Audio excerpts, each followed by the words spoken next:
So ಹೇಳಿ yellow colour ಅದು ಹಚ್ಚಬೇಕು ಅಂತಂದರೆ ಸೊ ಯೆಲ್ಲೋ ಕಲರು ಒಳಗಡೆ ಕನೆಕ್ಟ್ ಆಗುತ್ತಾ ಅದು ನಮಗೆ? ಇಲ್ಲ, ಇದು ಜನಗಳ ಮೆಂಟಾಲಿಟಿ ಆಗಿದೆ, ಹೊರಗಡೆ ಬಣ್ಣ ಹಚ್ಬಿಟ್ಟು ಹೆಂಗಪ್ಪ ನೀವು ರಿಫ್ಲೆಕ್ಸ್ ಮೇಲೆ ವರ್ಕ್ ಆಗುತ್ತೆ.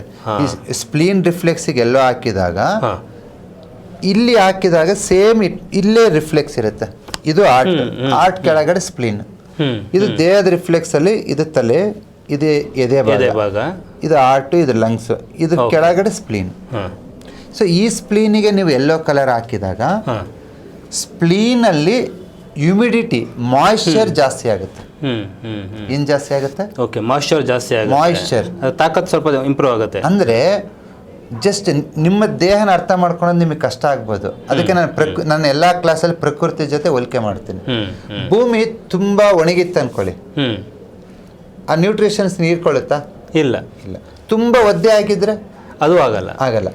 ಭೂಮಿ ಯಾವುದನ್ನೇ ಒಂದು ಹೀರ್ಕೋಬೇಕಂದ್ರೆ ತೇವಾಂಶ ಇರಬೇಕು. ಸ್ವಲ್ಪ ತೇವಾಂಶ, ತುಂಬಾ ನೀರಿರಬಾರ್ದು, ತುಂಬಾ ಒಣಗಿರಬಾರ್ದು. ಆ ತೇವಾಂಶ ಮಾಡೋ ಕಲರ್ ಎಲ್ಲೋ. ಇದು ಲಾಜಿಕ್. ಓಕೆ, ಯಾವಾಗ ನೀವು ಸ್ಪ್ಲೀನ್ಗೆ ಯೆಲ್ಲೋ ಕಲರು, ಇಲ್ಲಿ ಯೆಲ್ಲೋ ಕಲರ್ ಹಾಕ್ತಿರೋ ನಿಮ್ಮ ಜೀರ್ಣಾಂಗ ವ್ಯೂಹಕ್ಕೆ ತೇವಾಂಶ ಸಿಗುತ್ತೆ. ಯಾವಾಗ ಜೀರ್ಣಾಂಗ ವ್ಯೂಹಕ್ಕೆ ತೇವಾಂಶ ಸಿಗುತ್ತೋ ನೀವು ತಿಂದಿರೋದೆಲ್ಲ ಜೀರ್ಣ ಆಗಿ ಹೀರ್ಕೊಳ್ಳುತ್ತೆ.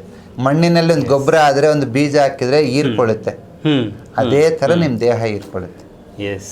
ಸೊ ಈ ಥರದ್ದು ನೂರಾರು ಕಾಯಿಲೆಗಳಿಗೆ ಪರಿಹಾರ ಆ ಪುಸ್ತಕದಲ್ಲಿದೆ, ನೀವು ತೆಗೆದುಕೊಂಡು ನೋಡ್ಬೋದು. ಸೊ ಹಾಗೆ ಕ್ಲಿನಿಕ್ಗೂ ಕೂಡ ಬರ್ಬೋದು. ಬೆಂಗಳೂರಿನ ಬನಶಂಕರಲ್ಲಿರುವಂಥ ಪ್ರತಿ ವಿಡಿಯೋ ಕೆಳಗಡೆ ಕೂಡ ಅಡ್ರೆಸ್ ಇರುತ್ತೆ. ಅಡ್ರೆಸ್ಸು ಮತ್ತು ವಿತ್ ಕಾಂಟ್ಯಾಕ್ಟ್ ನಂಬರು ಮತ್ತು ಮ್ಯಾಪ್ ಕೂಡ ಇರುತ್ತೆ. ನೇರವಾಗಿ ತೆಗೆದುಕೊಂಡು ಕ್ಲಿನಿಕ್ಕಾರ ಬರ್ಬೋದು.